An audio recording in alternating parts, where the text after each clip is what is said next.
2026 में जैसी गर्मी पड़ने वाली है वैसी शायद पूरे धरती के इतिहास में आज तक नहीं पड़ी। ऐसा कुछ 150 साल पहले हुआ था, तब पूरी दुनिया में 4 करोड़ लोगों की जान गई थी और इस बार ये नंबर शायद और ज्यादा बढ़ सकता है।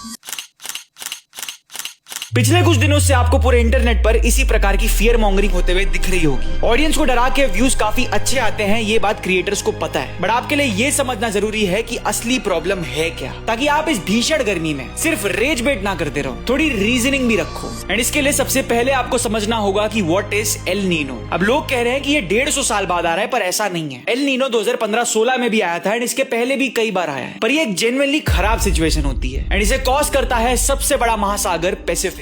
ये इतना बड़ा ओशन है कि यहाँ जो भी होता है वो पूरे वर्ल्ड के क्लाइमेट को अफेक्ट करता है। अब देखो, यूजुअली होता यह है कि पैसिफिक में जो ट्रेड विंड्स है वो ईस्ट मतलब अमेरिका के साइड से ऑस्ट्रेलिया इंडोनेशिया की साइड आ रही होती है, जिसके कारण ऑस्ट्रेलिया इंडोनेशिया के पास वार्म वाटर कलेक्ट हो जाता है एंड अमेरिका के पास कोल्ड वाटर होता है। अब ये एक नॉर्मल कंडीशन है, ये अगर अच्छे से हो तो भारत में बारिश भी काफी अच्छी होती है, पर एल नीनो में ये पूरा प्रोसेस उल्टा हो जाता है। ट्रेड विंड्स ईस्ट से वेस्ट की जगह वेस्ट टू ईस्ट फ्लो करती है, जिसके कारण ऑस्ट्रेलिया के पास कोल्ड वाटर जमा हो जाता है एंड अमेरिका के पास हॉट वाटर, एंड ये पूरी धरती के क्लाइमेट को एक झटके में अफेक्ट कर देता है। इस बार यही प्रोसेस हो रहा है एंड पहले से ही मान के चलो कि बारिश लेट शुरू होगी और कम ही रहेगी एंड तुमको दुनिया के अलग अलग कोने में साइक्लोन, स्टॉर्म, सूखा ये सब देखने मिलेगा, पर इसमें सबसे इरिटेटिंग होगी गर्मी, जो सारे रिकॉर्ड्स तोड़ेगी। अब इंडियन लास्ट 24 आवर्स की टीम ने तो आपको ज्योग्राफिकल रीजन बता दिया, पर इसका मतलब ये नहीं है कि हमारी कोई गलती नहीं। इंसानों ने पिछले कुछ सालों में खूब आतंक मचाया है, जिसके कारण ग्लोबल टेम्परेचर कुछ डिग्री ऑलरेडी बढ़ चुका है। देखो, 150 साल पहले 4 करोड़ लोगों की जान गई थी, पर इस बार इतनी नहीं जाएगी, because we are prepared, medical से लेके फूड स्टॉक हर चीज में। पर ऐसे में आपको सुबह काम करने वाले वर्कर्स को ज्यादा परेशान नहीं करना है, घर से बाहर निकलना अवॉइड करना है एंड सबसे इंपॉर्टेंट स्ट्रे एनिमल्स का खास ध्यान रखना है। इंडियन लास्ट 24 आवर्स की कोशिश रहती है आपको न्यूज देने के साथ साथ एक बेटर सिटीजन भी बनाने की। डिफिकल्ट सिचुएशन में लोगों की हेल्प करिए एंड थोड़ी थोड़ी देर में इंडियन लास्ट 24 आवर्स का पेज चेक करते रहिए, क्योंकि देश और दुनिया में जो भी होगा वो सबसे पहले आपको पता चलेगा only on Indian last 24 hours via breaking news post. फिर हर शाम 6 से 7 के बीच हम आपके लिए एक डेडिकेटेड वीडियो लाएंगे जिसमें लास्ट 24 घंटों की सारी न्यूज कवर होगी एंड फिर हर रात हम एक ऐसा डिटेल वीडियो लाएंगे जिसमें किसी एक टॉपिक की बात होगी, ताकि आप उस एक टॉपिक को लेके एजुकेट हो पाओ। इसलिए मैं बार बार हर बार कह रहा हूँ, ज्यादा सोचो मत, फॉलो कर दो इंडियन लास्ट 24 आवर्स को अभी के अभी।